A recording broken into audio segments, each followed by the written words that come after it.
南投县政府呢，即马是打算要来起有机废弃物资源化的中心，来提高这处理喷的效率，也会当来发电，也是讲应备等等。也毋过有民众呢是烦恼讲有可能会造成污染，嘛，即期这处理的量能敢有够用？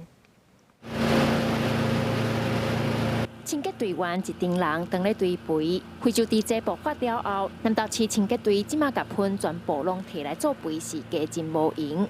全国禁止用喷饲猪，影响到南投逐工产生30公吨的喷。目前南投市第三定合溪地乡有堆肥设施，会当家己处理喷，但是部分乡镇也阁需要协调外县市到协助。所以南投县府打算伫南港工业区起南投县有机废弃物资源化中心，不过有民众烦恼处理无好会有危险性。这个喷有在处理是袂歹啦，就是讲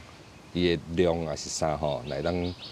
去化的来当较济是较好啦。南港工业区才原本就空气污染的问题，这个沼气若外泄，是毋是变做空污会愈来愈严重？南投县府指出，资源化中心土地面积大约7423平方公尺，要起2年，会当用20年采 BOT 的模式，由民间来起来经营。未来按算整合全县现有喷的处理方式，成为有机废弃物集中处理的设施。一工预计会当处理100公吨的喷，加转化做早期发电，也会当后肥。它相关的这个密闭的设施都会做得非常好，那另外也会这个针对相关的收集系统会做得非常完善。那其实厌氧发酵也不是新的技术哦，像目前台中市的外埔，还有桃园的生质能源中心哦，都是利用厌氧发酵的方式来产生沼气发电。